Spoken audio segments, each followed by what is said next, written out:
প্রথম দিনে ফর্ম পেতে দেরি, দুপুর গড়ালো বিএলওদের বাড়ি বাড়ি পৌঁছতে।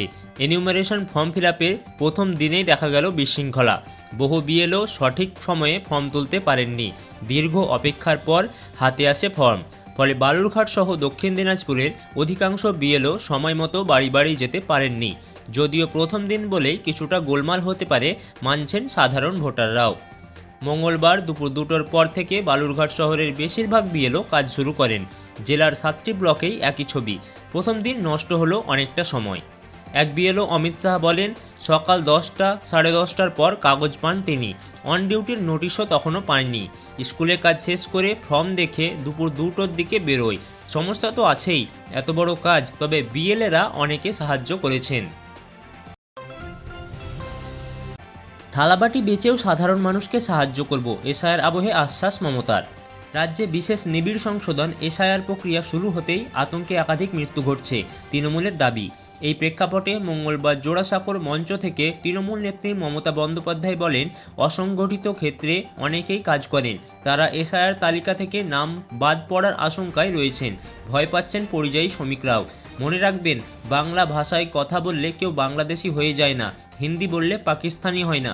তিনি বিজেপি নেতার অর্ধশিক্ষিত আখ্যা দিয়ে বলেন, দেশভাগের আগে আমাদের ইউনাইটেড ইন্ডিয়া ছিল।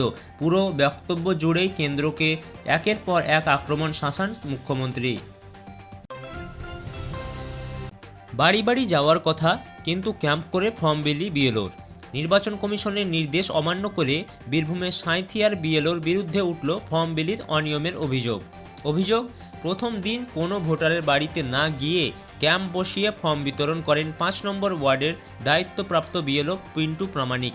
সাঁইথিয়ার 98 ও 99 নম্বর পার্টে ক্যাম্প করে ফর্ম বিলি ছবি তুলে বিজেপি অভিযোগ জানায় জেলাশাসকের দপ্তরে। অভিযোগের পরই পিন্টুবাবু ক্যাম্প গুটিয়ে নিয়ে ভোটারদের দুয়ারে পৌঁছন। ঘটনাটি নিয়ে বিতর্ক তৃণমূল ও বিজেপি দুই পক্ষই। এসআইআর আতঙ্কে আত্মঘাতী পৌর, কান্দিতে কীটনাশক সেবন। এসআইআরের প্রথম দিনই মুর্শিদাবাদের কান্দিতে কীটনাশক খেয়ে আত্মহত্যা করলেন মোহন শেখ, বয়স 55 বছর। অভিযোগ, এসআইআর আতঙ্কেই তিনি পদক্ষেপ করেন। পরিবারের দাবি, 2002 সালের ভোটার তালিকায় মোহনের নাম না থাকায় ঘোষণার পর থেকেই ভয়ে ছিলেন তিনি। মনে করতেন, নাম না থাকলে দেশ ছাড়তে হবে।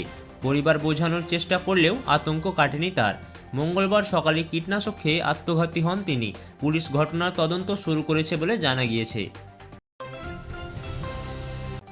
আগে মানুষ সরকার বাঁচত, আজ সরকার বেছে নিচ্ছে ভোটার। অভিষেকের বিজেপিকে আক্রমণ।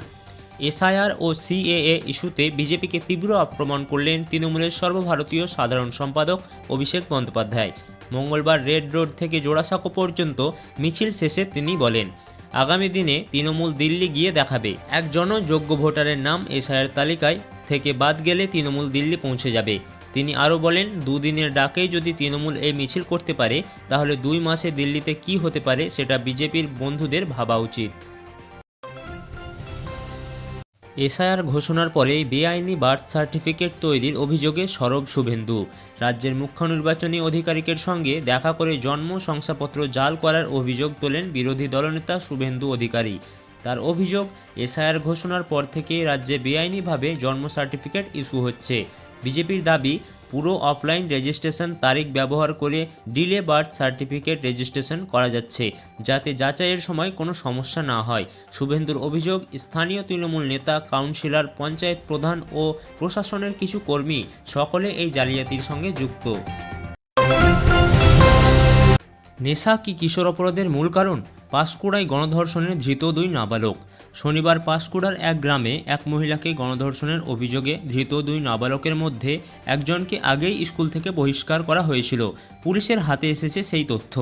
মহিলার অভিযোগ, এলাকায় প্রকাশ্যে চলে মদের আসর, সেখান থেকে মত্ত অবস্থায় অভিযুক্তরা আসে। ঘটনায় ক্ষুব্ধ স্থানীয় বাসিন্দারা প্রশ্ন তুলেছেন, কেন প্রশাসনের চোখের সামনে এভাবে মদের আড্ডা চলে? মহিলাদের নিরাপত্তা নিয়েও উদ্বেগ বাড়ছে। 5ই নভেম্বরের বর্ধমানের মিছিল স্থগিত, 9 তারিখে করবে বিজেপি। গুরু নানকের জন্মদিনের কারণে 5ই নভেম্বরের পরিবর্তে 9ই নভেম্বর বর্ধমানে মিছিল করবে বিজেপি। মঙ্গলবার ডিভিশন বেঞ্চে নিজেদের অবস্থান পরিবর্তনের কথা জানায় দল। উল্লেখ্য, সোদপুর ও পূর্ব বর্ধমানের মিছিলে অনুমতি দিয়েছিলেন সিঙ্গেল বেঞ্চ। তবে রাজ্য ও স্থানীয় গুরুদ্বার কর্তৃপক্ষ সেই সিদ্ধান্তের বিরুদ্ধে ডিভিশন বেঞ্চে যায়। রাজ্যের দাবি, ওই এলাকায় এসআইআর আতঙ্কে এক ব্যক্তি আত্মহত্যা করেছে। সেই এলাকায় মিছিল পরিস্থিতি আরও জটিল করে দিতে পারে বলে সম্ভাবনা। পাতাল পথে বিপত্তি, ব্লু লাইনের একাংশে বন্ধ মেট্রো।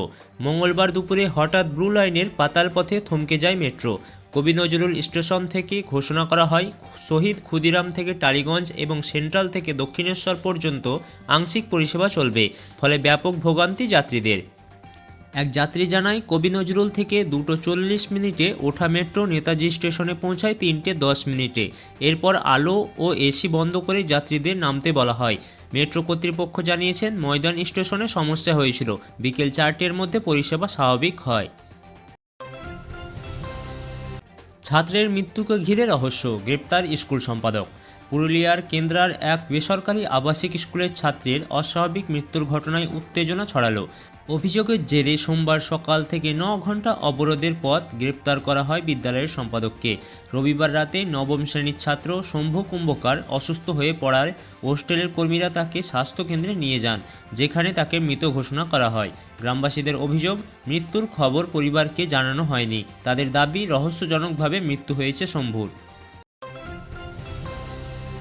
75 বছরেও সম্পূর্ণ হয়নি খড়গপুর কলেজের জমির রেকর্ড। 1949 সালে প্রতিষ্ঠিত খড়গপুর কলেজের জমির রেকর্ড সম্পূর্ণ হতে সময় লেগে গেল 75 বছর, তাও সম্পূর্ণ হয়নি। কলেজের 20 একর 59 ডেসিমেল জমির মধ্যে 13 একর 39 ডেসিমেল জমি দান করেছিলেন সালেহা খাতুন, বাকিটা অধিগ্রহণ করেছিল সরকার। বছর কয়েক আগে 3 একর জমি রেকর্ড হলেও বাকি 16 একরের বেশি জমি দখল হতে শুরু করে। বেআইনি নির্মাণ ও বিক্রির অভিযোগে 2012-13 সালে পাঁচিল দিতে গিয়েও বাধা পায় কর্তৃপক্ষ। পরে প্রাক্তন ছাত্র ও স্থানীয়রা গঠন করেন খড়গপুর কলেজের জমি ও নয়াঞ্জলি বাঁচাও কমিটি।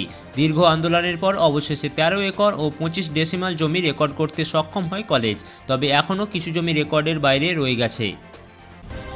আপনারা শুনলেন খবর পশ্চিমবঙ্গ ইউটিউব চ্যানেল। এখনই সাবস্ক্রাইব করুন গুরুত্বপূর্ণ খবর শোনার জন্য।